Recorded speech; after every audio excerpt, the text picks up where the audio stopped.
Oke, Assalamualaikum warahmatullahi wabarakatuh. Selamat siang ya teman-teman. Ya, oke, selamat datang. Ya, kembali lagi kita ke SG ke-8. Nah, ini kayaknya aku lihat ya, kayak pesertanya makin dikit dan aku juga ngelihat makin ke sini mungkin aku tahu ya yang konsisten sampai sini siapa aja kayak gitu ya. Dan thank you banget untuk teman-teman yang eh, untuk bisa hadir ya pada kegiatan study group ke-8 kita ini di Pet Machine Learning. Dan ya, karena di study group ini nanti ada pengumuman terkait tentang tugas besar dan aku harap teman-teman juga eh, sebelumnya udah menentukan ya tim matchingnya pas minggu kemarin ya seharusnya sudah sih karena sekarang bakal fokus ke spesifikasinya seperti itu. Nah, tapi sebelum kita masuk ke tubes, kita akan masuk ke materi utama kita yaitu terkait tentang Natural Language Processing masuk ke tahap Modern NLP with Transformers kayak gitu ya, teman-teman. Nah, tanpa berlama-lama lagi, kita langsung masuk aja ya ke materinya. Oke. Ini kayaknya suara aku kedengaran ya. Aman kan? Oke, Aman, Mas. kita langsung masuk ke Dengar, Kak. materi. Oke, siap. Thank you, Mas. Nah, oke untuk teman-teman di sini juga aku udah sediain presentation link sama kayak minggu-minggu kemarin juga. Silahkan untuk cek karena nanti di slide-slide selanjutnya tuh ada link-link. Lebih baik nanti teman-teman bisa cek sendiri kayak gitu. Nah, terus kita masuk ke apa yang kita pelajarin ya di study group ke-8 ini. Nah, kita akan masuk ke modern NLP pastinya. Lalu apa itu Transformers? Lalu kita akan fokus spesifik membahas BERT kayak gitu. Nah, sebelum kita masuk ke spesifik ke main topik kita akan recap terlebih dahulu ya. Terkait,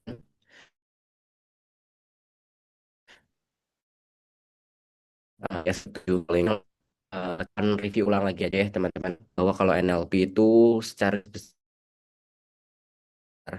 gimana sih misi berikut ya. Nah, terus kita masuk gimana sih mesin memahami suatu bahasa kayak gitu. Nah, minggu kemarin aku udah jelasin juga. Sebagai contoh misalkan ada teks, nah, teks ini akan diubah menjadi suatu numerik angka gitu. Lebih spesifiknya vektor numerik kayak gitu. Nanti mesin akan memahami si angka-angka tersebut, makna dari eh, teks yang kita berikan. Nah, kalau ini sebagai contohnya ada kucing sedang tidur, maka pemahamannya ya kucing yang memang sedang tidur seperti itu. Nah, terus di minggu kemarin juga di SQ ke-7 kita nggak bahas terkait tentang preprocessing nih. Nah, preprocessing di minggu lalu jujur aja lebih spesifik dibandingkan study group ke-8 ini atau study group sekarang ini kayak gitu. Kalau yang minggu lalu ini lumayan agak banyak banget untuk preprocessingnya, tapi nanti di study group sekarang kita lebih sederhana lagi. Kita bakal fokus ke gimana mengubah menjadi suatu numerik seperti itu.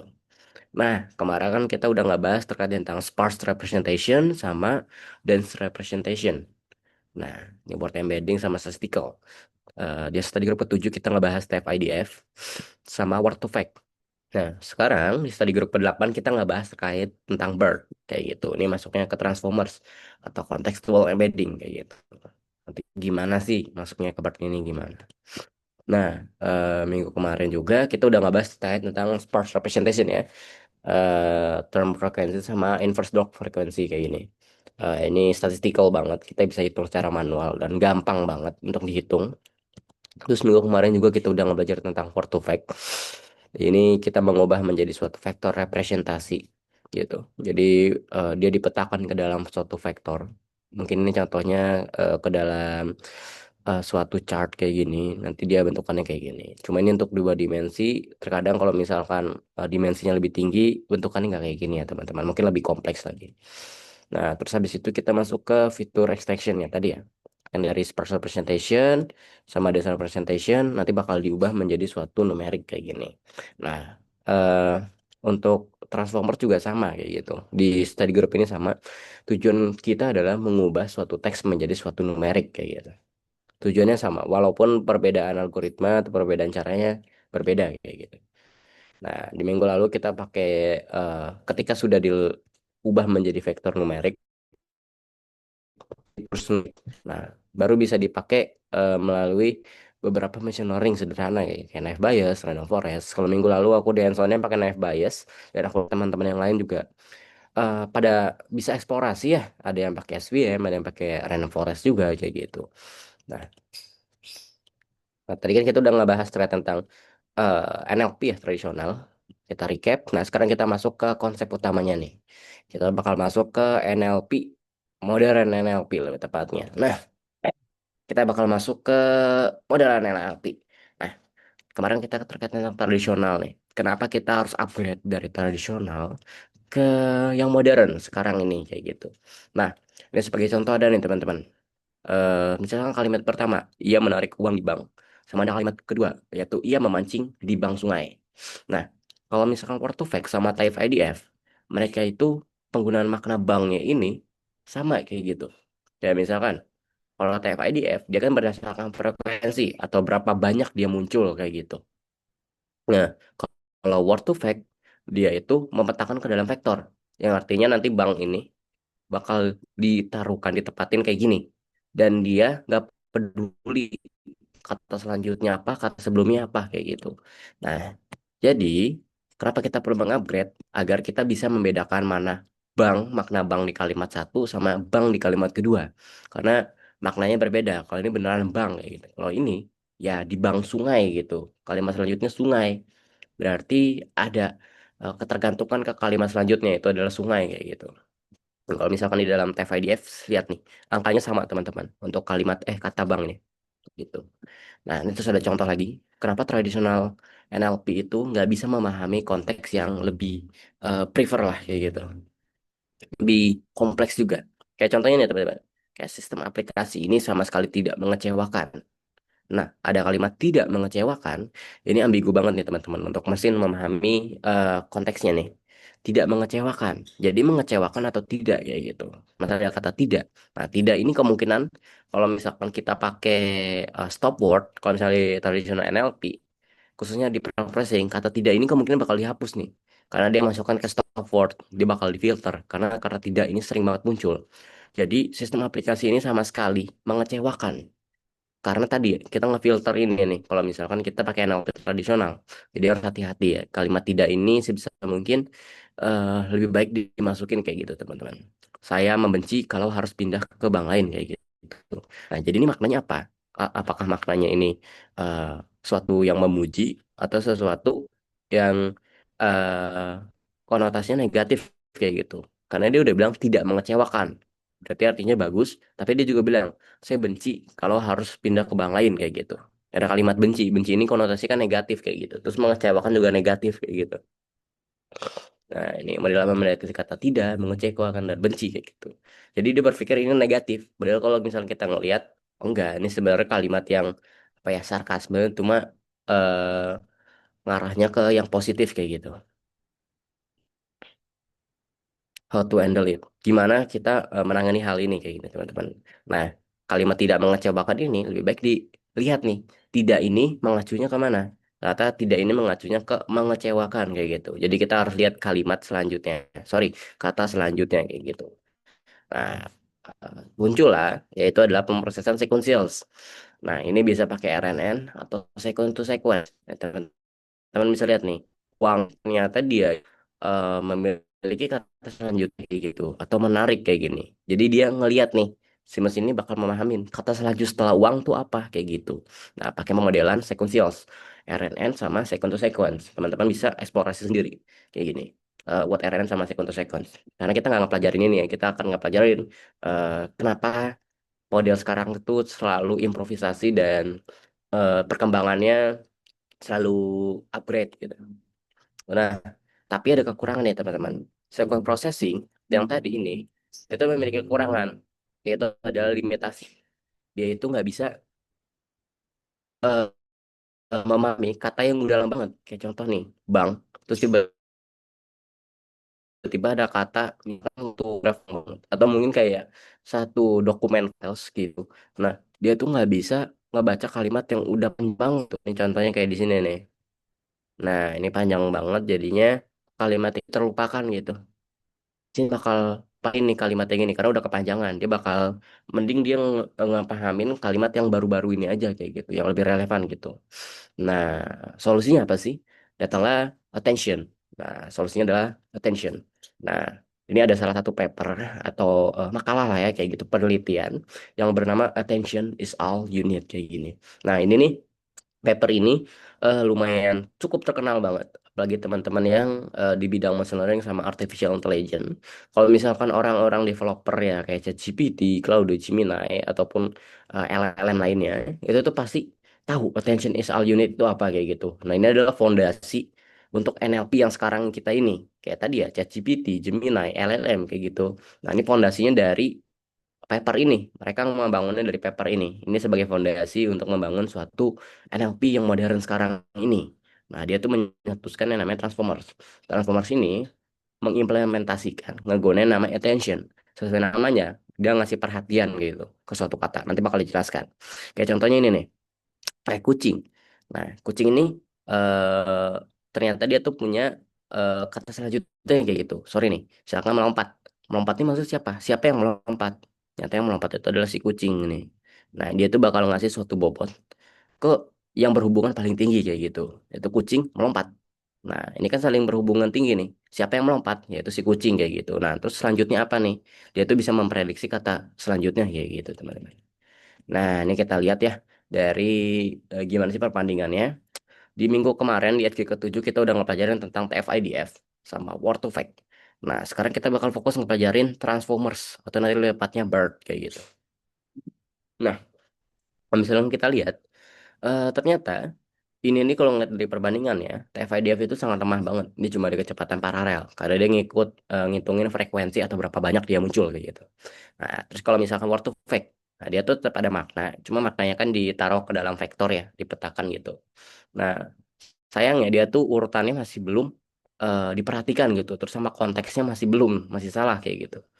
Nah, terus masuklah tadi RNN. Ternyata RNN udah bisa memahamin makna dan bahkan udah bisa ngeliat urutan. Tapi sayangnya tadi ya, karena limitasinya, jadi kalimat yang udah panjang banget, yang udah terlampaui gitu. Nah, itu bakal dilupain kayak gitu. Nah, dan juga lebih lama kecepatannya. Nah, terus masuklah Transformers. Transformers menanggulangin ini semua sebagai mitigasi ini semua. Dia tuh bisa memahami makna, urutan, bahkan konteks secara dinamis kayak gitu. Konteks yang panjang. Nah, dia bakal menggunakan attention tadi. Nah, masuklah. Terus kecepatan paralel juga cukup cepat kayak gitu. Nah, terus kita masuk ke Transformers nih, teman-teman. Nah, ini mungkin gambaran aja. Sebenarnya ini gambaran secara ribetnya. Ini adalah arsitektur sebenarnya. Kalau teman-teman ngelihat di internet, Google kayak gitu. Nah, nanti bakal dikasih referensinya kayak gini nih, teman-teman. Kalau ngelihat arsitektur Transformers kayak gitu. Nah, kalau misalnya teman-teman lihat, ini Transformers arsitekturnya kayak gini. Nah, dia itu ada dua. Ada encoding sama decode. Ada encoding sama decoder. Ada encoder sama decoder layer ini. Nah, ini yang jadi pemisahnya nih. Nanti bakal pakai satu dari sini kayak gitu. Nah, intinya teman-teman lihat ini bentukannya kayak gini.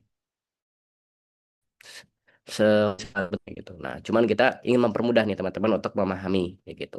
Nah, kalau teman-teman lihat ya, ada dua ya. Ada dua layer yaitu encoder sama decoder. Nah, dari encoder ini bakal dipindahin ke decoder ini kayak gitu. Nah, itu apa sih?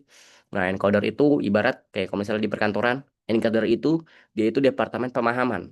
Kita ngasih suatu teks input. Nah, nah dari input tersebut harus dimaknain. Artinya apa sih? Menjadi suatu numerik atau angka kayak gitu. Misalkan teks ya, teks yang tadi itu tuh harus diubah dulu menjadi suatu numerik gitu. Nah, mestinya kan pahamnya kan suatu angka ya atau numerik ya. Makanya itu dia tuh harus ubah dulu menjadi suatu representasi numerik yang kaya akan konteks gitu. Pemahaman maknanya udah ada kayak gitu. Jadi mesin tuh paham, oh ternyata arti dari teks yang diinput adalah ini kayak gitu. Nah, itu kan dalam bentuk numerik ya. Nah, terus kita masuk ke decoder. Decoder ini artinya kita menerjemahkan nih. Tadi yang bahasanya numerik ini, dia bakal menerjemahkan lagi. Oh, menurut aku eh, teks yang kamu input itu tuh artinya ini kayak gitu. Dia bakal ngasih suatu jawaban, misalkan ditanya, menurut kamu ibu kota Indonesia itu apa kayak gitu. Nah, dia tuh ngejawab ibu kota Indonesia adalah DKI Jakarta kayak gitu. Dia bakal ngasih suatu jawaban kayak gitu. Dilakukan decoder. Ini ibarat kayak ini nanti outputnya suatu numerik atau angka. Nah, kalau decoder ini outputnya suatu teks, jadi kembali gitu. Jadi dari dari teks ke numerik, nih dari numerik ke teks kayak gitu teman-teman. Intinya kuncinya itu. Kalau ini dari teks ke numerik, kalau ini dari numerik ke teks kayak gitu. Jadi tinggal diubah-ubah aja kayak gitu. Nah, ini untuk analoginya. Terus habis itu ini ada satu yang perlu diperhatiin lagi. Kalau di minggu lalu kita itu ngelakuin namanya filtration atau stop word tadi ya.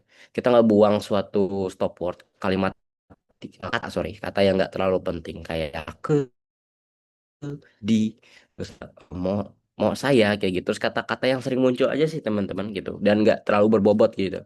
Nah kalau misalkan transformer kita tuh butuh itu karena apa? Karena kan dia memperhatikan urutan ya. Kalau misalkan ada kata yang kebuang, nah itu tuh yang ada artinya malah jadi berbeda kayak gitu. Nah, terus adalah namanya positional encoding kayak gitu. Jadi dia tuh ngasih ngecap nih. Oke, data di ini nih urutan ke satu, terus ke urutan kedua, saya urutan ketiga. Terus ada model data 4, 5, sampai 6 nih. Jadi dia itu nggak dibuang, tapi dikasih cap kayak gini. Dicapin nih, kasih posisinya ke berapa kayak gitu. Inilah nanti perbedaannya proses processing dari NLP tradisional sama NLP yang sekarang ini pakai Transformers kayak gitu. Nah, terus apa yang kita pelajarin sih? Tadi kan teman-teman udah ngeliatnya pertama ini arsitekturnya kita melihat kita mulainya nih dari ada encoder sama decoder ya. Nah, itu tuh bisa dipecah lagi kayak gitu. Nah, kalau misalnya kita lihat nih encoder itu ya tadi ya mengubah suatu teks menjadi suatu numerik kayak gitu. Nah, ini adalah salah satu model yang namanya BERT, Bidirectional Encoder Representation from Transformers kalau nggak salah. Nah, ini yang bakal ngegunain sisi dari kirinya si Transformers gini. Nah, dia itu nanti bakal pakai encoder dari Transformers kayak gini. Nah, nanti ini yang bakal kita pelajarin. Terus ada lagi GPT. Nah, GPT ini mungkin beda ya sama ChatGPT, cuman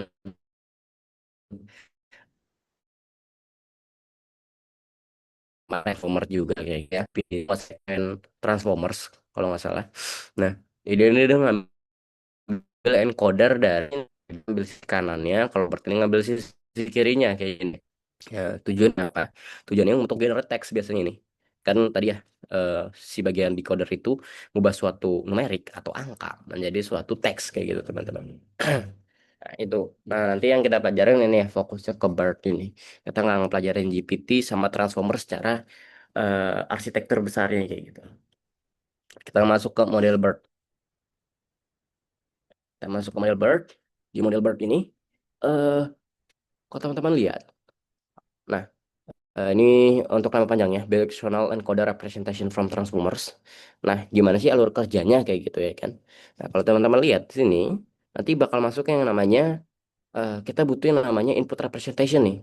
Ya, nanti formatnya kayak gini, ada yang namanya word, ada segmen, ada positioning gitu.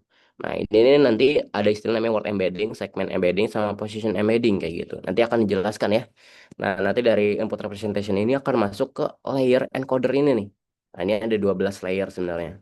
Nanti outputnya apa sih? Outputnya ini nanti berupa prediksi kayak gitu. Prediksi kata selanjutnya atau dia bakal ngebak nih kalimat yang kosong nih apa kayak gini.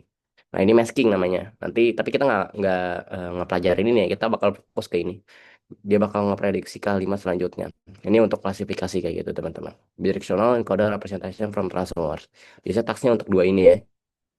Untuk ngemasking sama untuk ngeprediksi kata selanjutnya kayak gitu. Nah, gimana sih alur kerja dari BERT itu sendiri ya? Nah, kita secara sederhana aja, kita mulai dari data mentahnya. Habis data mentahnya kita masuk ke pre-processing, tapi processing ini secara sederhana. Terus kita masuk ke tokenization, ya di minggu kemarin udah diajarin tokenization, yaitu kita memecah kata-kata atau kalimat tersebut lebih tepatnya menjadi suatu kata, subkata, atau menjadi frasa kayak gitu. Nah, terus kita masuk ke bird encoder kayak gini. Kita ngubah tadi ya menjadi suatu vektor numerik dari vektor numerik barulah kita klasifikasi kayak gitu. Antara kita bisa fitur extraction atau mungkin kita bisa langsung ngeklasifikasi di model itu kita ubah saja bagian klasifikasinya. Jadi kalau misalkan di deep learning itu tuh ada layer terakhir, layer neural network di akhirnya itu tuh bisa diubah kayak gitu bagian kepalanya lah ya. bagian paling ujungnya itu bisa diubah seperti itu teman-teman. Kalau misalkan dia deep learning. Nah, terus kita ambil contoh lah di sini ya. Kita ambil contoh study case eh sentimen. Oke, ntar. Sentimen MBG kayak gini. Nah, terus ada contohnya kayak gini nih, teman-teman. Ada ini opini publik, entah ini di X atau di mana ya. Anggaplah dari sosial media. Kita ambil nih, datanya mentah banget. Kayak ini username-nya siapa, terus tiba-tiba ada emoji, terus ada hashtag kayak gitu, makan bergizi. Nah, cuman di sini maknanya nih teman-teman, kalau misalnya teman-teman baca nih, program MBG ini bagus, tapi distribusinya lambat.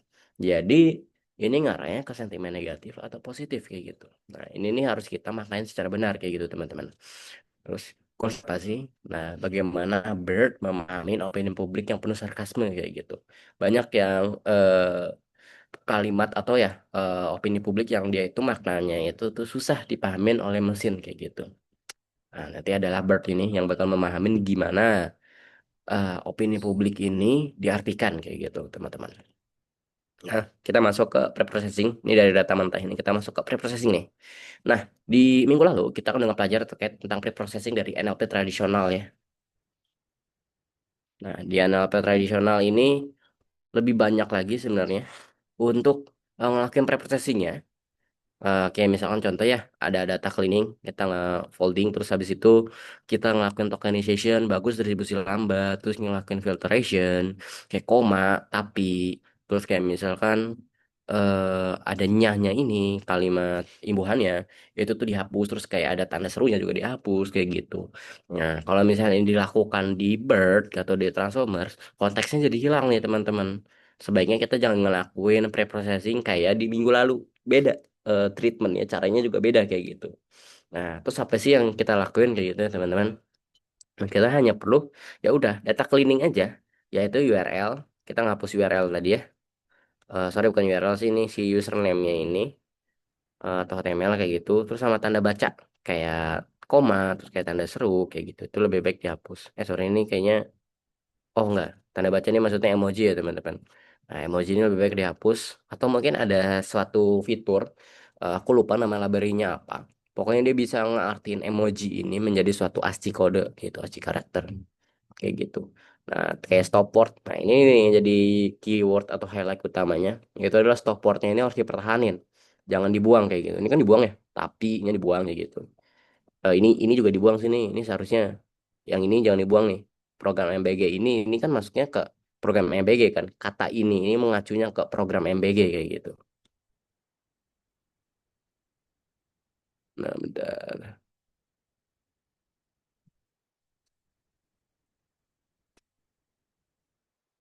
Oh, bentar ya, sorry teman-teman.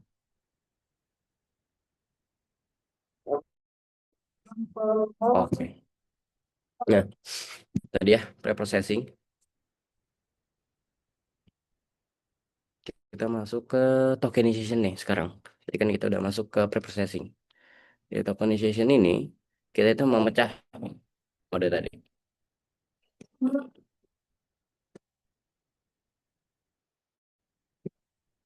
Oke, ntar sorry ya teman-teman.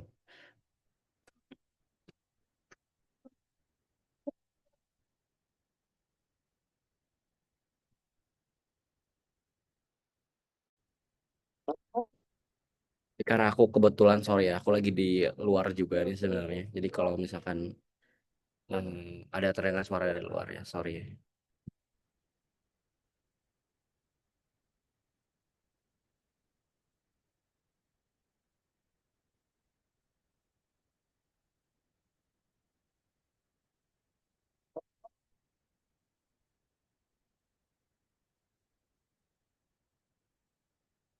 Sorry guys, kita sambil nunggu aja. Aku ini bentar, karena eh nggak enak juga untuk menjelasinnya gitu. Karena aku lagi di luar ya, sorry ya guys.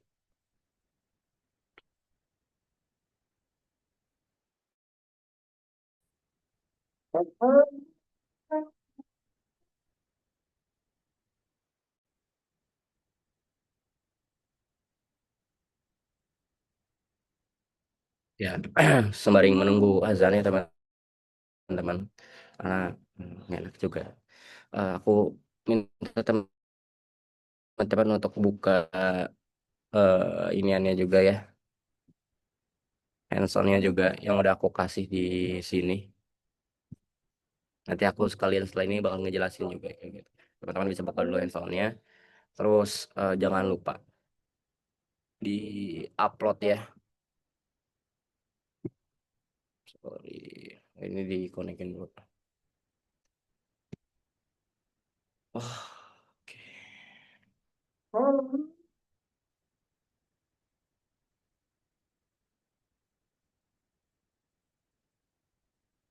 Nanti jangan lupa dikonekin.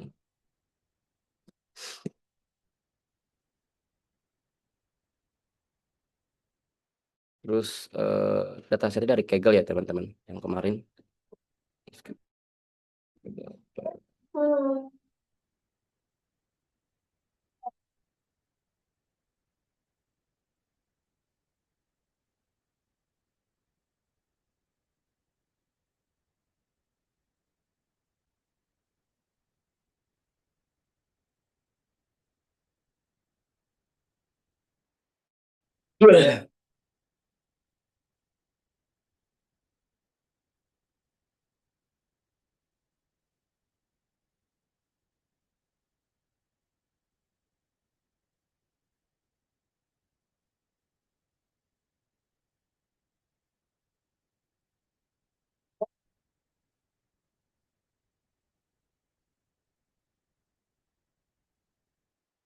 Udah guys, ini mungkin aku mute bentar karena jujur aja emang berisik ya di luar. Bukan sorry sorry sorry, berisik. Lagi azan juga.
Bentar ya, sorry.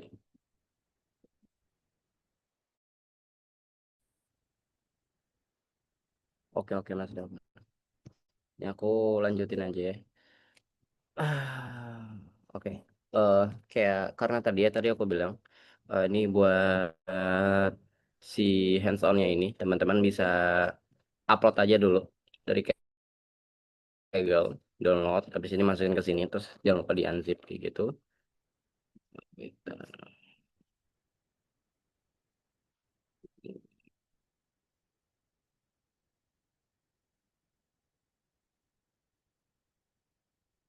Biar kita enak juga untuk sambil menunggu ya teman-teman.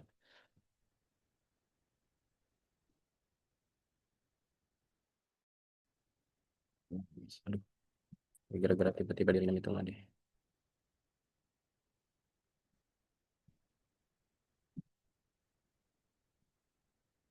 Pokoknya teman-teman bisa langsung di-upload aja sembari kita nunggu. Oke. Oke, kita langsung masuk lagi ke materi ya, yang tadi ya. Sorry ya teman-teman tadi. Soalnya di sini suaranya agak lumayan kalau di luar ya. Kalau di sini kayaknya aman aja sih. Nah, kita masuk lagi tadi ya, processing kita udah diusahain kita harus pertahanin stop word-nya. Terus kita masuk ke tokenization. Di tokenization ini agak berbeda kayak tradisional NLP sebelumnya. Nah, ini harus dipecah dulu menjadi satu kata. Kalau di tradisional NLP. Nah, cuma kalau misalkan di Bird ada istilah namanya word piece kayak gitu, teman-teman. Nah, ini misalkan contohnya ini kan ada imbuhan distribusinya. Nah, nyanyi ini nih dipecah menjadi subkata kayak gitu, teman-teman. Nah, ini kan distribusinya, si nyanyi ini dipisah, distribusi juga dipisah kayak gitu. Cuman ada penanda yaitu hashtag. Teman-teman harus lihat nih. Nah, ini nih yang jadi utamanya nih. Jangan sampai hashtagnya ini hilang. Karena ini yang jadi acuan kalau misalkan ya ini nih ada kalimat sebelumnya kayak gitu yaitu distribusinya. Atau mungkin contoh, misalkan ada memakan kayak gitu. Nah, memakan ini kan ada kata me ya. Me-nya ini nanti kalau misalnya kita pecah menjadi suatu word piece, nanti me-nya ini kita kasih pagar-pagar di sini. Terus habis itu baru makan. Memakan. Makan ini udah deh. Ini sebagai penanda atau memakannya kayak gitu. Terus ada lagi di sini aplikasi pagar kayak gitu. Nah, ini dia. Nah, ini sebenarnya library-nya udah ada buat tokenization. Cuma kalau misalkan manual ya atau secara sederhananya di belakang layar nih seperti ini. Kayak gitu. Pemakannya kayak gitu. Jadi menu ini dipisah, ini juga dipisah. Kayak gitu sih. Nah, ini menjadi suatu word piece kayak gitu. Algoritma word piece. Teman-teman bisa coba searching sendiri terkait tentang algoritma word piece ini. Nah, ini khususnya buat transformers ya. Nah, gitu. Kita masuk ke embedding nih, teman-teman. Nah, kan dari subkata itu tadi ya, misalkan ada bagus tapi lambat distribusinya kayak gitu. Nah, terus ada lagi contoh misalkan program MBG ini bagus. Nah, ini udah dari tokenization ya. Kayak tadi ya, tapi distribusinya. Nah, ini kan dari tokenization. Ini juga kan awalnya kalimat dari tokenization kayak gitu, teman-teman. Nah, ini kayaknya salah. MBG ini nih harus G-nya ini gabung ke sini. MBG kayak gitu. Nah, program MBG ini bagus kayak gitu. Tapi distribusinya lambat, tanda seru, tanda seru. Terus ini adalah separator. Kayak gitu, pemisah. Terus ini CLS ini apa? CLS ini penanda kalau misalnya kalimat ini baru dimulai kayak gitu. Oke, mungkin aku kasih contoh lah ya. Misalkan program MBG, ya kan kita ada suatu beberapa kalimat dalam satu paragraf gitu. Nah, dalam satu paragraf itu kan bisa beberapa kalimat ya. Misalkan ada nih kalimat ke satu, misal kalimat kedua, sampai kalimat ketiga, kayak gitu. Nah, ini untuk satu paragraf, kayak gitu. Ini satu paragraf kayak gitu. Nah, ini satu paragraf ya, teman-teman. Nah, ini anggap nih kalimat ke satu nih. Nah, di kalimat keduanya, dia itu di kalimat pertama ini harus dikasih namanya separator. Separator kayak gini, atau pemisah. Bukannya sep, kayak gitu. Nah, dari sep ini, udah ini penanda kalau misalkan dia itu ada kalimat selanjutnya lagi kayak gitu teman-teman. Terus habis itu di yang kalimat keduanya kita harus bilang kalau misalnya ini ada separator lagi kayak gitu. Karena kalau misalkan di model Transformers atau terutama di BART ini, nah dia tuh harus dipisah gitu teman-teman. Kalau misalkan satu paragraf langsung dimasukin, kayak misalkan contohnya satu paragraf langsung dimasukin kayak gitu. Nah itu biasanya untuk komputasinya bakal bisa lebih lambat kayak gitu. Terus terkadang ada beberapa yang mungkin terlupakan kayak gitu teman-teman. Jadi kita kasih suatu separator kayak gitu. Seperti ini. Nah, cuman biasanya untuk model per sebenarnya satu eh, paragraf itu tidak menjadi masalah. Cuma jadi masalah itu kalau misalkan kita mau mempunyai suatu dokumen, dokumen itu berhalaman-halaman kayak gitu, halamannya banyak sekali. Nah, itu tuh biasanya kita harus pakai separator atau pemisah kayak gitu, teman-teman. Kalau misalkan itu ada kalimat selanjutnya kayak gitu. Nah, terus habis itu, nah, tadi aku yang dibilang ya di sini. Input representation ini apa sih? Ada word, segment, apa position. Nah, ini nih yang aku masuk nih. Nah, ini ada wordnya atau sebenarnya token embedding sebenarnya sama. Token itu kan pecahan dari suatu kalimat ya atau bisa jadi word juga kayak gitu. Nah, ini harus jelasin nih. Ini adalah wordnya nih. CLS terus program terus MBG ini harusnya tergabung. Ini bagus terus ada tanda koma juga. Tapi distribusi terus ada imbuhannya juga yang tadi udah di tokenization pakai workpiece, terus lambat ini juga kayak gitu. Nah, ini untuk token embedding ya atau word embedding ya kayak gitu. Terus ada lagi segmen embedding. Segmen embeddingnya apa sih? Segmen embedding itu tadi ya teman-teman. Misalkan ada satu paragraf, terus kalimatnya ada tiga tadi. Nah, yang ini biasanya kalau misal ada kalimat selanjutnya, contoh ya. Misalkan contoh nih teman-teman, ada kalimat selanjutnya namanya separator, pemisah. Misalkan program ini bagus sekali, akan tetapi sangat buruk pelayanan ya atau distribusinya kayak gitu. Sangat buruk dalam pelayanan gitu. Sangat kayak gitu. Ya kan ini adalah gabungan dari sini ya teman-teman. Nah, di sini ini biasanya kalau segmen embedding, nah di bawah sini dia itu pemisah nih. Jadi ini kalimat yang keberapa nih? Berarti kalimat ke satu. Nah kita pakai suatu simbol yaitu A kayak gitu. Terus selanjutnya ini adalah A. Terus habis itu dalamnya B kayak gitu. Ini B kayak gitu. Oh sorry. Ini E terus dalamnya B kayak gini. Ini untuk eh yang kalimat selanjutnya, kalimat keduanya kayak gitu. Ini B. Ini B kayak gitu nih. Akan ini B, tetapi ini B, sangat ini B, buruk ini B kayak gitu. Ini pemisah kayak gitu. Kita nge-segmen, kita memisah, mensegmentasikan ya. Gitu. Program ini kan A. Nah ini kan program MBG ini kan masuknya ke kalimat pertama ya. Nah akan tetapi sangat buruk ini kalimat kedua kayak gitu. Dia itu bakal masuk ke segmen ke B kayak gitu teman-teman. Terus lagi position amending nih. Nah sama yang aku bilang ya, keunggulan dari BERT ini adalah positionnya kayak gitu. Kita bisa ngeliat urutannya sama kayak tadi RNN sama sequence to sequence kayak gitu. Nah, kita bisa ngasih posisi. Misalkan tadi ya, CLS ini perlu ya teman-teman untuk inisialisasi. Kalau misalkan ini adalah awal dari kalimat kayak gitu. Nah, ini program ini berarti posisinya ke satu, MBG ini ke dua. Ini seharusnya eh, digabung ya tadi. Terus ini ke tiga harusnya, terus bagus ini keempat kayak gitu. Nah, ini sama ya teman-teman kayak array kayak gitu. Semua mulainya di indeksnya dari nol kayak gitu. Kita mulainya dari nol urutannya kayak gitu teman-teman. Nah, ini teman-teman bisa lihat ya.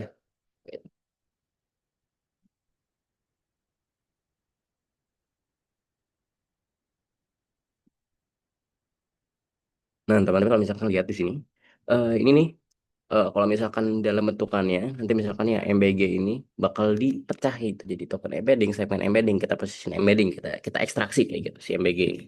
Kayak gitu. Nah, token embedding, segmen embedding, position embedding keberapa, positionnya keberapa, segmennya apa, tokennya apa kayak gitu.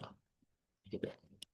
Nah, nanti setelah kita masuk ke embedding, ini kan sebagai input representation, barulah kita masuk ke multi-layer encoder kayak gitu. Kita cek lagi ya. Nah, kita udah masuk ke sini nih teman-teman. Tadi kan kita masuknya awalnya ke sini ya, input representation. Dari input representation barulah masuk ke sini.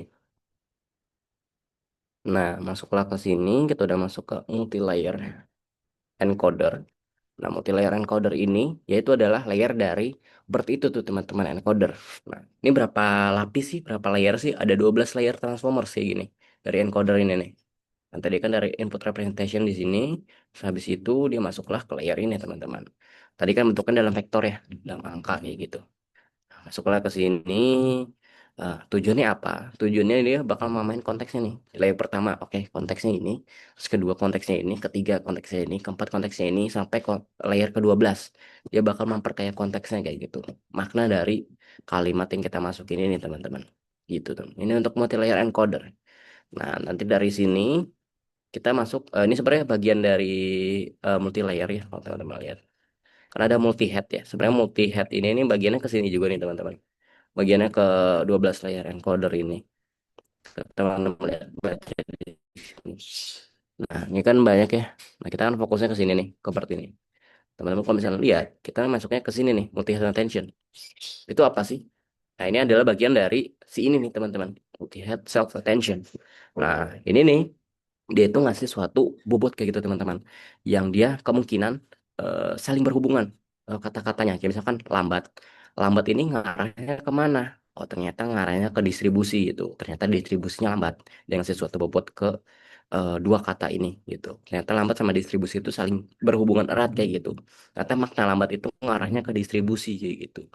Terus MBG ini ternyata memiliki kata selanjut yang erat ke bagus kayak gitu teman-teman. Oh ternyata kata bagus ini ngarahnya tuh ke MBG. Ternyata MBG-nya bagus kayak gitu. Terus ini juga sama kayak gitu teman-teman. Nah ini adalah kunci dari attention itu teman-teman. Sorry, si bird encoder ini teman-teman. Nah, ini kan ada multi head attention ya. Nah, ini nih kuncinya di sini teman-teman. Buat dia memahamin, oh ternyata lambat sama distribusi ini saling terhubungan. EBG sama bagus ini saling berhubungan kayak gitu ya teman-teman. Kayak program sama tanda seru kan nggak berhubungan kayak gitu. Terus kita masuklah ke udah nih. Setelah kita udah memperkaya konteks kayak gitu, terus kita masuk ke klasifikasi nih. Nah, kalau misalnya teman-teman lihat di sini ya, ada dua. Kita bakal fokusnya ke sini nih, prediksi kata kalimat selanjutnya kayak gitu. Kita nggak klasifikasi, tas kita adalah nggak klasifikasi teman-teman. Nah, dia tuh bakal ngerti nih. Oh, ternyata CLS ini memiliki konotasinya apa? Misalkan negatif atau enggak dia memiliki konotasinya positif kayak gitu. Terus program ini apa kayak gitu? MBG ini apa? Nah, jadi perkata ini dimaknain kayak gitu, teman-teman. Sesuai tadi ya, kita kan memperkaya konteks di si bagian sini, terus kita menghubungkan juga ya setiap kata-katanya itu saling berhubungan atau tidak kayak gitu, teman-teman. Nah, nanti masuklah ke classification. Nah, classification ini sebenarnya agak berbeda dengan NLP tradisional. Di minggu lalu kan kemarin kan pakai eh, tradisional machine learning ya kayak naive Bayes, random forest, terus ada super vector machine kayak gitu ya teman-teman. Nah, kalau misalkan di sini dia itu langsung masuk ke head classification ya, masuk ke kepalanya gitu. Pakai deep learning biasanya. Nah, nanti dia bakal pakai softmax buat nentuin, oke, probabilitas dia negatif berapa, probabilitas dia positif berapa aja gitu. Nah, mungkin kayak gitu sih teman-teman. Dari materi ini kayaknya cukup advance juga kalau menurut aku sendiri. Dan aku harap teman-teman bisa mahamin. Aku udah bikin sebenarnya sesimpel mungkin. Sebenarnya kalau misalnya teman-teman ngelihat ya, di layer di infrastruktur aslinya sebenarnya ini lebih kompleks lagi. Ini sebenarnya kalau teman-teman lihat sendiri, ini nih udah paling sederhana. Orang lain tuh udah bikin visualisasi sederhana kayak gini. Sebenarnya di belakang layar ini lebih kompleks lagi teman-teman. Layarnya ini sebenarnya nggak cuma kayak gini doang kayak gitu. Sebenarnya kalau misalkan lihat di arsitekturnya beneran langsung gitu, nah ini lebih kompleks lagi teman-teman.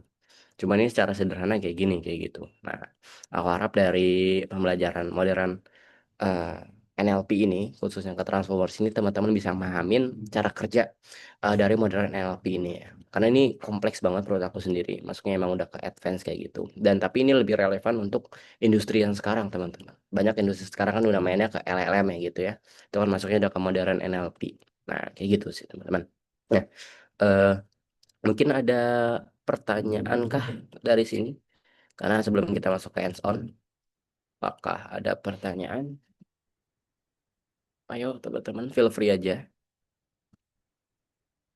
Kalau misalkan emang nggak bisa connect juga it's okay. Bisa chat aja. Oke, maka tidak ada. Nah, kalau misalkan belum ada pertanyaan, aku langsung masuk ke hands on aja. Nah, untuk teman-teman sendiri, kalau misalkan ada pertanyaan langsung chat aja. Sorry nih kalau misalkan nggak aku baca. Sebisa mungkin teman-teman ini ya tag aku aja biar lebih gampang. Takutnya aku nggak ngebaca chatnya kayak gitu. Kita masuk ke hands on ya. Tadi aku udah bilang jangan lupa untuk upload si ini. Nah, tadi kan aku kayaknya udah upload ya. Mhm. Nah, nih ketika udah di unzip, nah, teman-teman jangan lupa ya download dari Kaggle. Karena kita bakal mainin ke Kaggle lagi. Yang di minggu-minggu lalu ya, kayaknya 2 minggu yang lalu, aku udah ngasih satu tugas kayak gitu. Nah, di tugas selanjutnya juga sebenarnya sama teman-teman. Teman-teman harus eh, submit lagi ke sini. Kayak gitu. Nah, ini bagus teman-teman yang lain udah pada submit. Ya, ada aku, ada Melvin, ada Denny, ada Raffi ya, ada Marcel Mayer kayak gitu, ada Naufal, ada Juan juga, sudah Valisa juga kayak gitu. Ini eh, bagus banget untuk teman-teman yang udah submit ya di minggu lalu. Nah, kita bakal submit lagi. Cuma kita bakal pakai NLP yang lebih modern kayak gitu. pakai Transformers atau pakai Bird kayak gitu. Nah, terus jangan lupa juga untuk notebooknya juga ya teman-teman. Kita di sini tadi kan udah ya, teman-teman udah download datanya dari sini, terus jangan lupa di unzip. Nah, kalau di sini kan aku udah ngedownload ya sebenarnya. Makanya kenapa tulisannya ada dua kayak gini. Nah, makanya ini aku unzip. Sebenarnya teman-teman tinggal ganti aja kalau misalkan baru download kayak gitu. Biasanya kalau baru download nggak ada angka duanya kayak gitu. Terus sesuaiin aja sama filenya. Tinggal di copy paste aja sih sebenarnya ini copy paste kayak gitu. Terus habis itu tinggal masukin aja sih. Kayak gini teman-teman. Tinggal di copy paste aja, nanti unzip, setelah di unzip ya udah tinggal running aja ini. Karena sorry nih. Sebelum kita masuk ke sini, karena ini kan kita pakainya udah model yang kompleks ya dan berat gitu. Aku saranin teman-teman buat change runtime type ini. Sama kayak di minggu lalu kalau nggak salah di computer vision, aku tuh suruh teman-teman untuk ganti akseleratornya nih. Awalnya CPU jadi T4 GPU. Nah, cuman sayang banget. Aduh, malah keganti kan. Nah, aku nggak tahu ya. Kayaknya tadi aku kan habis pakai si T4 GPU-nya ini. Kemungkinan kayaknya udah habis si eh si ini ya T4 GPU-nya. Apa sih namanya? Limitnya. Kayak gitu. Oh, sorry nih gara-gara keganti aku harus upload lagi.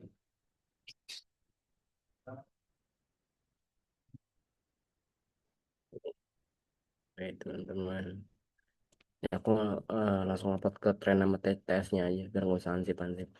Nah, mungkin aku bakal ngejelasin juga ya.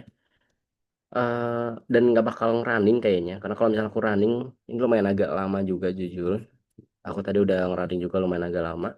Nah, aku bakal ngejelasin aja gimana sih alur kerjanya kayak gitu. Nah, ini ada satu yang lumayan berbeda dari sebelumnya. Kita bakal pakai yang namanya Transformers kayak gitu. Di minggu lalu kan kita pakainya pakai model TF-IDF atau nggak pakai waktu pack ya. Oh, lebih tepatnya kita pakai TF-IDF kalau nggak salah di minggu lalu itu di hands on ya. Nah, kalau di sekarang ini kita pakai transformer. Cuma transformernya agak beda ya teman-teman.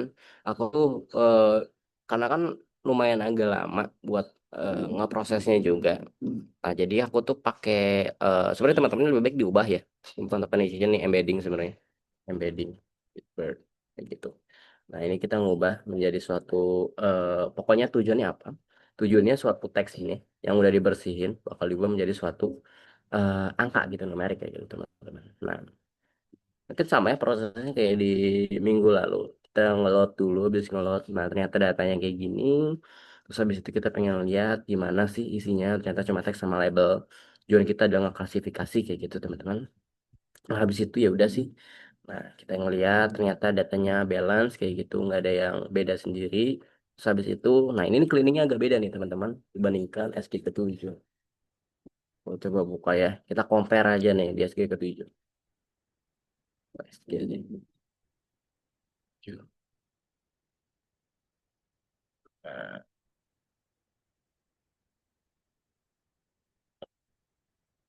nah, di SG ke-7 ini kita coba compare lah ya.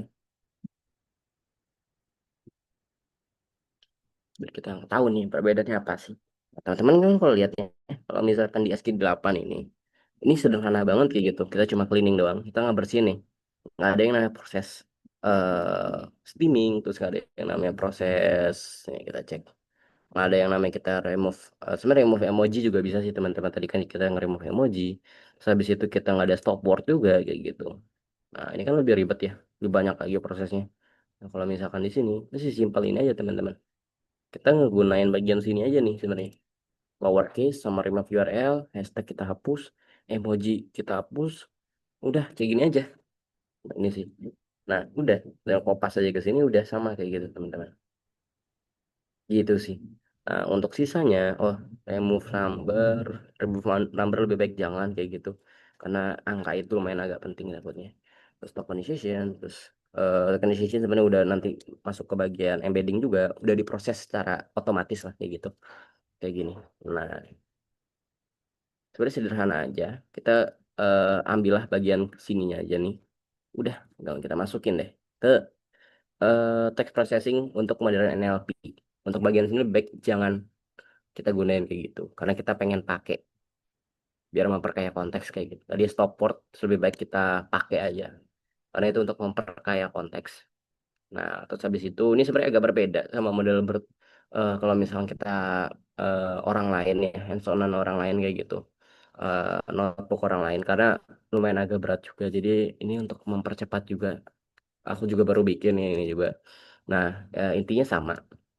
Dari kata ini bakal diubah menjadi suatu yang namanya numerik kayak gitu. Nah, ini kalau teman-teman lihat outputnya ini itu tuh ada 84.000 baris ya. Nah, terus berapa sih kolomnya? Ada 384 kolom kayak gitu. Nah, cuman itu nanti bentukannya dalam bentuk array kayak gitu teman-teman. Dimensionnya 384 ini lumayan tinggi, lumayan agak kompleks juga. Kalau misalnya teman-teman ngebaca secara langsung, anggaplah ini ada 384 kolom gitu, misalkan. Kalau ini kan cuma kayak berapa ya? Dua kolom doang ya. Ini dua kolom doang. Kalau misalkan ada 384 ya berarti sampai banyak segitu teman-teman. Ini ada 384 kolom sebanyak itu kayak gitu. Kalau di ASCII ke-7 sama, tapi dia ada fitur extraction ya dari TF-IDF. Dia pakai TF-IDF kayak gitu. Terus habis itu baru deh nge-training. Nah, gini kan. Nah, cuma ini agak berbeda teman-teman. Kita langsung pakai embedding. Sebenarnya embedding ini udah ada proses tokenization, udah ada proses di belakang layarnya yang di sini. Sebenarnya proses-proses bagian ini sama ini dan ini udah dilakuin di embedding ini teman-teman. Jadi kita udah ubah menjadi suatu angka kayak gitu. Nah, tapi di sini kita fokusnya sebenarnya fitur numerik ya. Jadi ini fitur extraction teman-teman. Ini kan awalnya angka ya. Nah, sebenarnya ini kalau misalkan yang aslinya harusnya kita pakai classification dari bird-nya langsung kayak gitu teman-teman. Kita udah pakai deep learning kayak gitu. Karena kan kita untuk mempercepat ini ya runningnya juga, aku tuh pakai tradisional kayak gini, random forest classifier. Teman-teman bisa coba cek aja sendiri. Misalkan ada infonan orang kayak di Kaggle ya penggunaan bird kayak gitu. Misalkan penggunaan bird kayak gitu. Sebenarnya banyak orang lain juga. Cuman karena aku untuk mempercepat running juga. Nah, ini makanya aku pakai random forest kayak gitu teman-teman. Untuk cepet nge-training modelnya kayak gitu. Ya, bahkan untuk random forest pun sampai 3 menit gitu teman-teman. Lumayan agak lama juga. Terus habis itu kita ya udah prediction aja nih teman-teman. Aku pengen lihat akurasinya berapa, precisionnya berapa, recallnya berapa, F1 score-nya berapa ya gitu. Ternyata bagus kayak gini.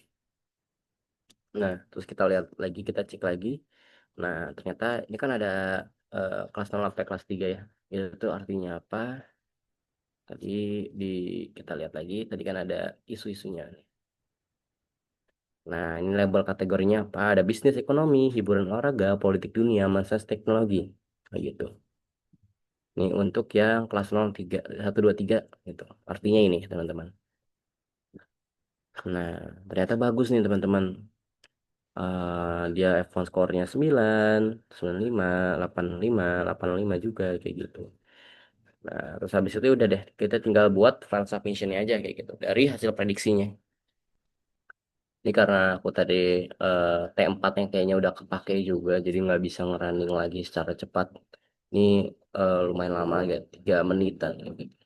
Lebih baik aku jelasin aja, teman-teman bisa running aja sendiri di notebook masing-masing kayak gitu.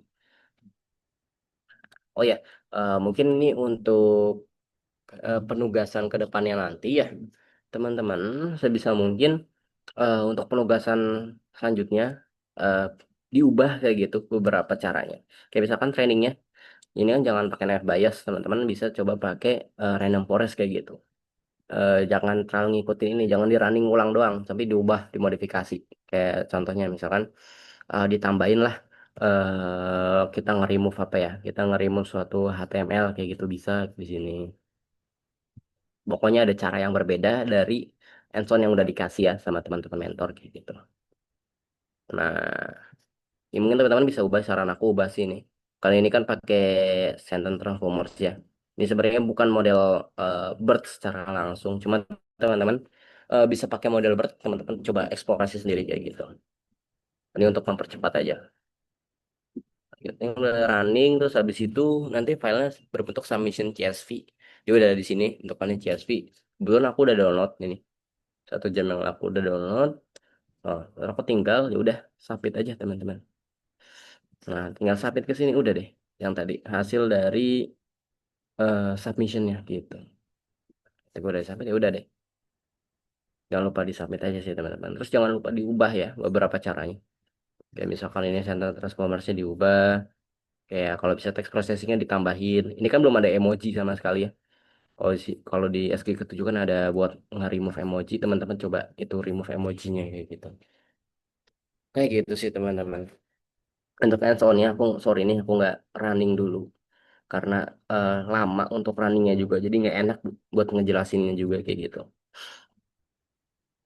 Intinya garis besarnya kayak gini teman-teman. Ini buat ngebacanya. Ini kan ketukar ya. Coba teman-teman analisis kayak gitu. Ini buat evaluasi gimana memperbaikin suatu model kayak gitu. Kenapa ini nggak kedetek kayak gitu sih? Cara buat analisis pakai confusion matrix. Nah, mungkin ada pertanyaan teman-teman. Sorry nih kalau misalkan mentoringnya agak sedikit kurang cheerful ya. Lagi di luar juga. Apakah ada pertanyaan? Halo guys, apakah ada pertanyaan? Silahkan di chat aja. Kalau nggak on mic aja. Feel free aja kita.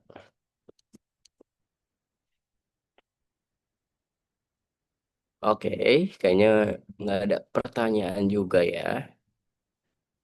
Karena nggak ada pertanyaan, kita bakal masuk ke spesifikasi tubes ya teman-teman.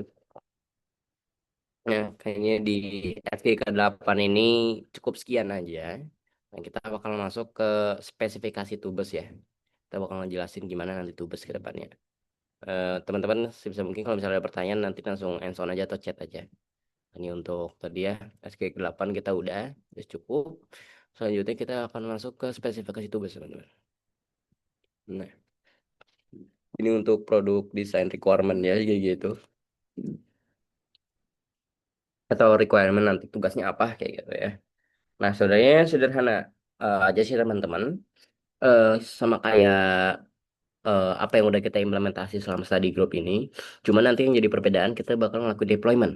Deployment ini apa kita nggak publikasi eh, program kita, program Python kita kayak gitu.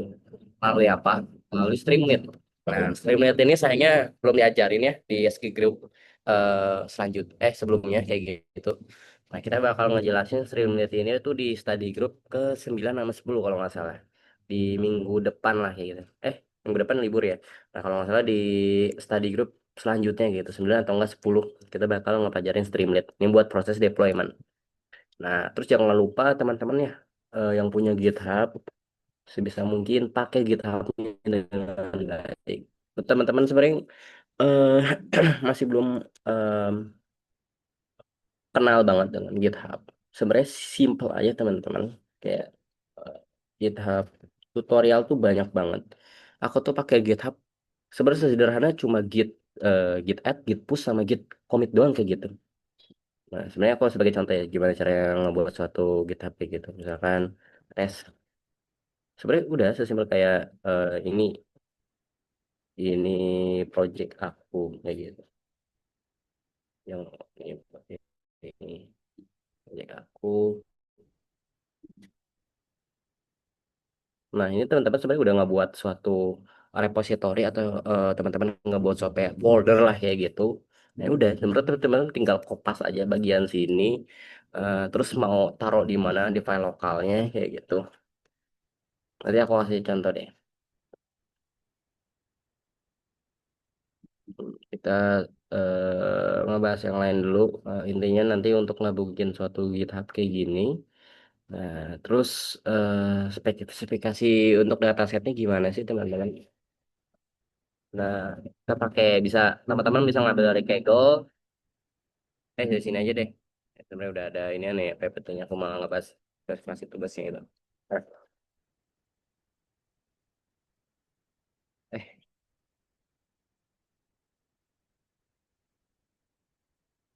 ini nggak enak ya dibaca ya. Ya intinya teman-teman, kalau misalkan di sini ya, aku mau ngejelasin secara singkat aja. Nanti kita balik lagi ke pakai docs saja karena kurang enak dibaca. Nah, ini untuk text stack kita pakai pasti Python. Nah, terus untuk sebenarnya Google Colab ini cuma buat kayak ngerunning doang, terus habis itu ya udah kayak gitu teman-teman. Terus ini Streamlit ini ya tadi ya, ini library Python buat ngebikin apa ya, web gitu. Nanti aku jelasin kayak gimana Streamlit itu bentukannya. Terus ini constraint nanti aku jelasin di spesifikasi itu bos. Terus habis ini untuk timeline ya. Final project registrasi final project tuh udah di minggu lalu ya, 22 Maret. Oh, masih ini ya. Kalau project registration. Oh, masih masih berlanjut ya. Sampai 22 Maret kayak gitu. Eh tadi kan kemarin udah ya registrationnya di minggu kemarin juga. Terus ini kick off sekarang ya teman-teman di 15 Maret. Terus habis itu pemulaian kerjanya kapan? 15 Maret sampai 6 Juni. Masih ada waktu lagi sih teman-teman. Nanti juga ada study jam juga. Jadi teman-teman jangan lupa ikut kayak gitu. Tuh nanti nggak bahas sedikit terkait tentang tugas juga. Nah, terus yang pasti, nah nanti ada final project presentation ya, kita bakal presentasi ya. Ini jangan lupa ya teman-teman registrasi. Nanti aku kirimin juga ini untuk link registrasinya juga. Untuk timeline-nya kayak gini, terus untuk spesifikasi tugasnya ini aku jelasin di sini aja ya. Karena kalau misalnya ini kayaknya kurang enak dibaca. Nah, kita bakal fokus ke, nah ini nih. Nah, ketentuan pengerjaannya gimana sih teman-teman? Nah, ini sama yang udah kita pelajarin di minggu-minggu lalu, study group sebelumnya. Yang pasti data preprocessing ya. Nah, di sini wajib ada. Karena kalau misalkan kita ngeproses suatu data, pasti kita nggak jauh ya udah kita ngeload suatu data itu, bahkan ngebersihin kalau misalnya datanya kotor kayak gitu. Pasti biasanya kita ngelakuin tahap ini kayak gitu. Kita ada fitur engineering. Terus kalau misalkan emang datanya ada data categorical, kita encoding kayak gitu, kita ubah. Terus jangan lupa di try and test split karena kita untuk nge-validation juga kayak gitu. Scaling atau normalization kalau perlu ya. Nah, kayak gini teman-teman. Biasanya umumnya spesifikasinya kayak gini. Komponen wajibnya minimal dari type preprocessing kayak gitu.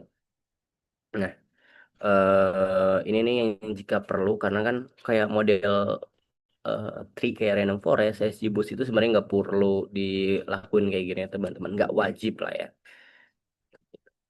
Cuma sebisa mungkin eh, komponen ini harus bisa terpenuhi semua ya teman-teman. Kita masuk ke model implementation kayak gitu. Nah, sebenarnya sederhana aja. Nah, untuk model machine learningnya minimal teman-teman itu implementasi satu gitu kayak logistic regression kalau klasifikasi ya. Regression tree, random forest, super vector machine, KNN kayak gitu dan banyak lagi kayak gitu teman-teman. Regresi bisa buat ngeprediksi harga kayak gitu bisa juga atau clustering. Sebenarnya clustering kan nggak diajarin ya, cuma teman-teman bebas lah ya. Untuk algoritma sendiri nggak ada larangan ya pengecualian teman-teman yang mau pakai image silakan, mau pakai NLP silakan, mau pakai data tabular juga silakan kayak gitu. Nah, terus melintas dengan hyperparameter tuning ini sebenarnya opsional ya. Kalau teman-teman rasa modelnya udah cukup dan udah baik kayak gitu, lebih baik ya udah sih. Nggak usah dituning lagi. Nah, terus jangan lupa evaluasi nih teman-teman. Evaluasi modelnya. Kalau classification biasanya nggak jauh-jauh dari accuracy, precision, recall, advanced score, atau sebenarnya ini udah ikut ke classification report kayak gitu. Nah, terus conversion matrix sama kayak tadi ya, itu buat evaluasi salah benarnya kayak gitu. Terus regression kita bisa pakai mean absolute error atau MAE, bisa pakai ini RMSE, root mean square error atau R square kayak gitu. Banyak sih teman-teman. Dan ini dan lain-lainnya ya. Ini dan lain-lainnya gitu. Ini juga dan lain-lain. Ini clustering tapi jarang sih. Nah, sebenarnya bebas teman-teman. Kalau teman-teman pengen ide pakai computer vision, terus pakai segmentation, terus segmentationnya pakai dice atau intercept uh, IOU kalau nggak salah kayak gitu. Sebenarnya bebas sih teman-teman, nggak ada larangannya untuk pakai dataset kayak gimana. Yang penting, aku lupa kalau nggak salah nanti untuk computer vision pokoknya bebas atau mungkin kayak NLP teman-teman mau coba bikin generation text itu bebas bebas bebasnya teman-teman. Cuman sebisa mungkin ya harus include ini semua komponennya kayak gitu. Teman-teman harus ngelakuin preprocessing juga kayak gitu. Jangan sampai kosong. Nah, terus visualisasi kalau bisa ada gitu, concern matrix, fitur importance. Nah, ini aku belum ngejelasin nih fitur importance. Ini lumayan penting juga buat kita ngetahuin mana suatu fitur itu penting apa enggak kayak gitu. Nah, ini jangan lupa terus model saving. Sebenarnya ini nggak diajarin ya, tapi kalau bisa teman-teman save ya. Modelnya biasanya dalam bentuk entah H5, DTF kayak gitu. Banyak sih teman-teman. Nah, ini aku nggak ngajarin juga sih sebelumnya. Mungkin aku kasih sedikit aja kali ya, gimana buat save model gitu. Save model banyak sih, bisa bentuknya TensorFlow, model, ya, itu banyak sih formatnya teman-teman. Format save model, machine learning.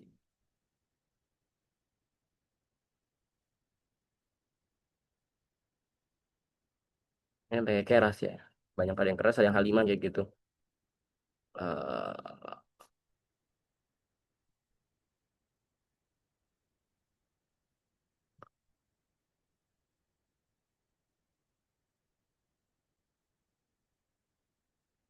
eh ya. Nah,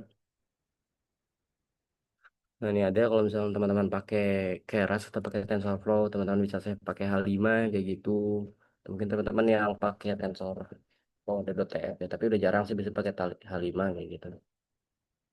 Nah, biasanya umumnya yang paling sering ini sih pakai H5 kayak gitu.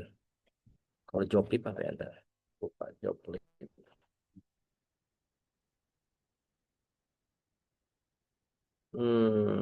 Kalau Joblib itu sama sih, tapi biasanya buat preprocessing atau .pkl ya. Sorry, ini aku lupa .pkl. Ini biasanya format-format yang sering di format sering buat ngeset model di .pkl atau .h5 kayak gitu atau .tf. Biasanya umum paling sering ini sih teman-teman. .h5 sama .pkl kayak gitu. Nah, teman-teman bisa coba cek sendiri, eksplorasi sendiri kayak gitu. Nah, ini untuk tadi ya save model, out model untuk prediction. Karena ini kan nanti kan pakai ini ya, pakai Streamlit. Nah, kalau pakai Streamlit itu bisa mungkin modelnya tuh udah jadilah kayak gitu. Jadi teman-teman tinggal prediction aja kayak gitu. Terus Streamlit web app-nya. Nah, ini sebenarnya sebisa mungkin enak untuk dilihat ya. Nah, Streamlit itu gimana? Nanti di skill selanjutnya bakal jelasin ya. Streamlit itu bentuknya kayak gimana. Intinya Streamlit adalah umumnya library. Secara garis besar itu library. Nah, contohnya kayak gini teman-teman. Nah, ini pakai Python nih. Nah, ini nanti bentukannya dalam bentuk web ya teman-teman. Kayak gini. Nah, tinggal kayak teman-teman input apa kayak gitu. Nanti kayak bisa bikin bikin chart di sini dan interaktif juga kayak gitu. Atau mungkin di sini lomba playgroundnya. Intinya ini adalah web. Nanti bentukannya kayak gini teman-teman. Ini agak ngelik ya. Nah, ini bentukannya kayak gini. Streamlit nanti bentukannya kayak gini. Teman-teman bisa coba sekreatif mungkin desainnya kayak gitu. Nanti di SKX9 bakal dijelasin juga penggunaan Streamlit. Kayak visualisasinya bagus, gitu, simple, sama displaynya. Terus uploadnya juga eh, error atau segala macamnya bisa di handling kayak gitu, error handling. Terus habis, nah ini GitHub ya. Nah, di sini balik ke tentang GitHub. Nah, teman-teman tadi ya, ini untuk GitHub-nya. Aku bakal ada pertanyaan kah? Enggak ada. Nah, untuk GitHub-nya misalkan contohnya gini. Aku share screen ulang lagi aja. Full screen desktop.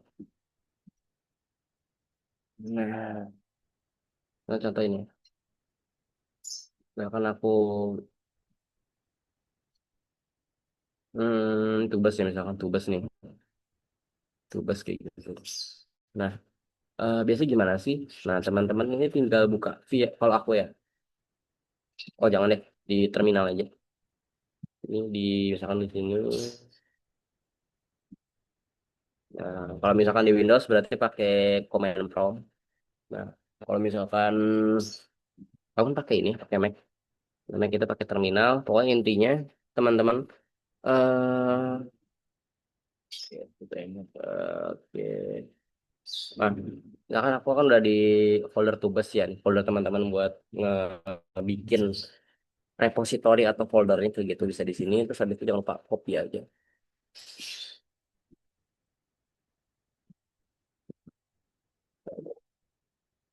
Nah, ikutin di sini.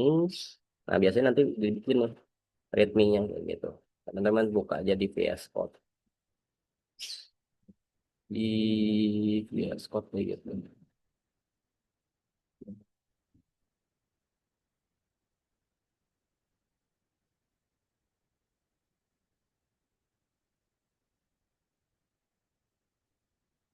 Nah, itu kan kayak gini teman-teman. Teman-teman ini udah sebenarnya udah nyambung ke GitHub-nya nih. Kalau teman-teman buka di terminal sini.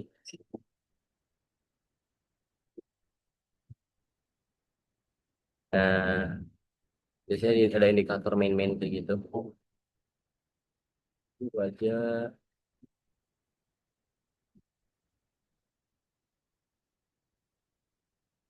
ya.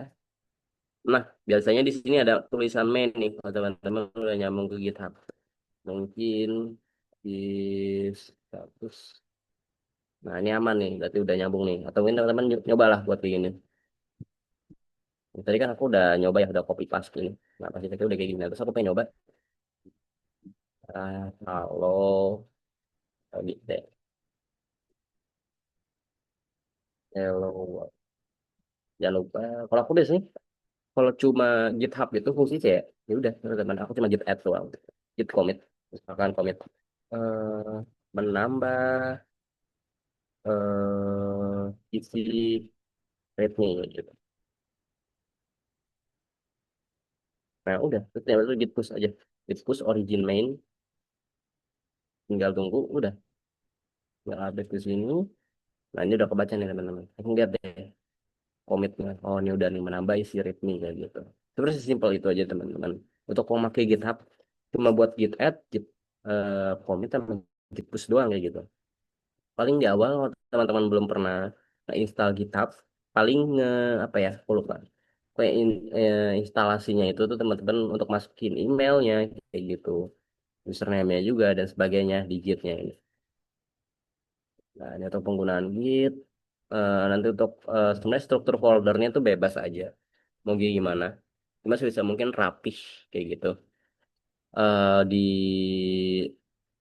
si apa ya, ada struktur kayak direktori atau foldernya itu rapih juga, kayak misalkan ini bagian notebooknya, terus ini bagian file modelnya kayak gitu. Kayak misalnya ini, sorry, ini file model, terus ini misalkan nih, oh sorry, ini file buat stream, oh nggak usah sih, streamlitnya mendingan di depan aja. Ini misalkan buat notebooknya di sini, modelnya di sini gitu.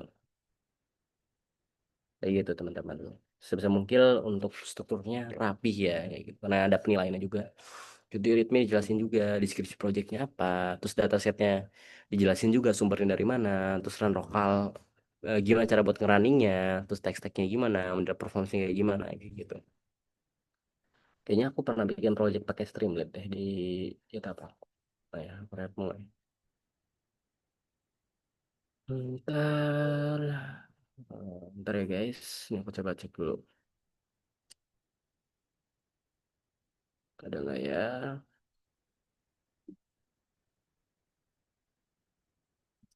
Oh, woi, kayaknya pernah bikin deh.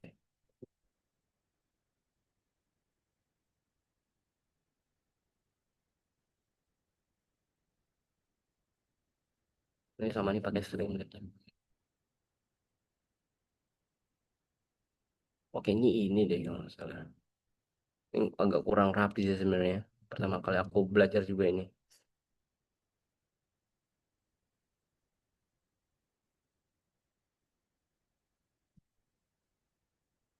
Ada yang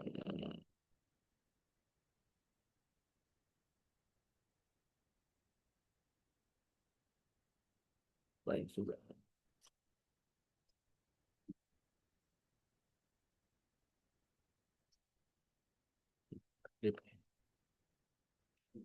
Nah, ini mungkin contohnya dari aku ya. Kayak ini agak beda sih sebenarnya. Cuman konsepnya mirip pakai machine learning juga. Karena ini aku pakai computer vision buat ngedeteksi mata ya, kayak gitu. Ini aku ada project misalkan ya. Ini apa nama projectnya? Aku bikin namanya retina scan kayak gitu. Terus habis eh, ini secara singkat aja subtitlenya kayak gitu. Terus ini untuk descriptionnya. Terus apa aja fitur yang bisa digunain kayak gitu. Dia bisa menganalisis penyakit mata, ada 19 penyakit mata kayak gitu. Terus ada lagi pakai apa stacknya. Kan kalau misalnya teman di sini kan pakai Streamlit kayak gitu dan sebagainya. Python juga. Nah kalau di sini aku kan pakai JavaScript gitu. Nah terus ini gimana sih buat user ngerunning di lokalnya gitu ya. Katanya kayaknya aku yang pakai Streamlit ada deh. Kayak tadi ya.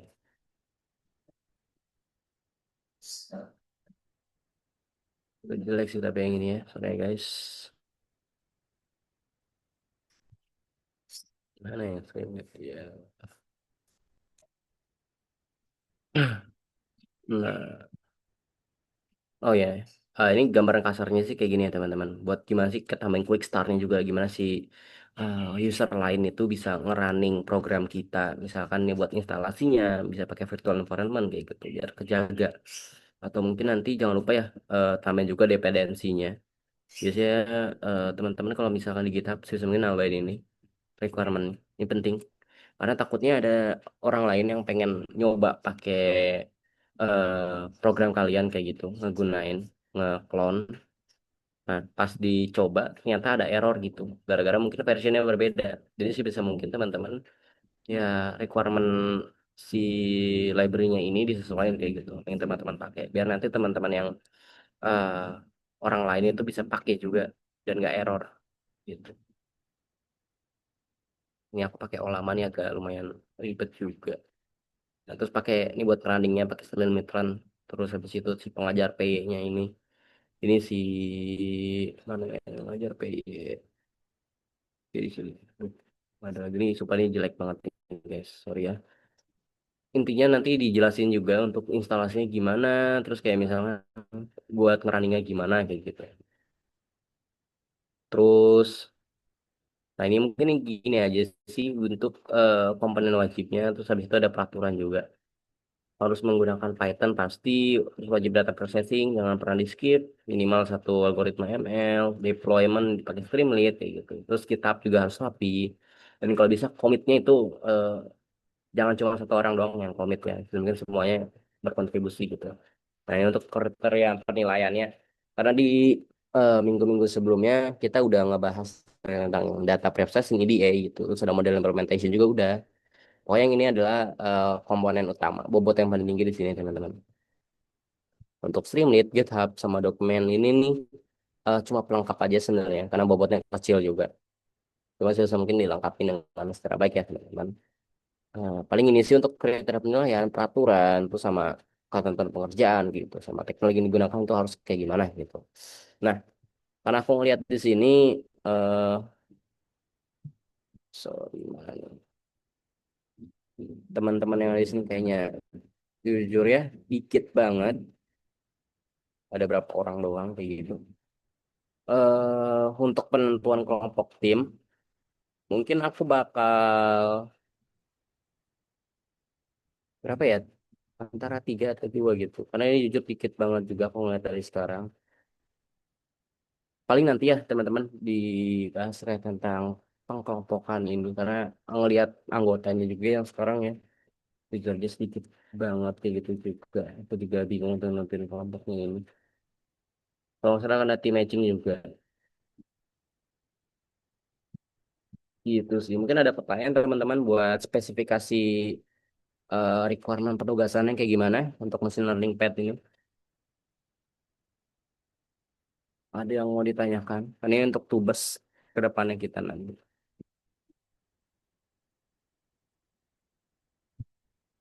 Ayo guys, silakan ditanyakan.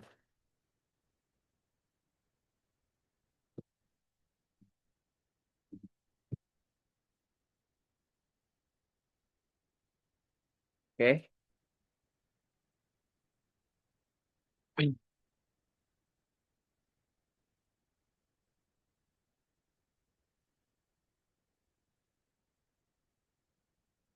Itu sebesarnya teman-teman join ini ya.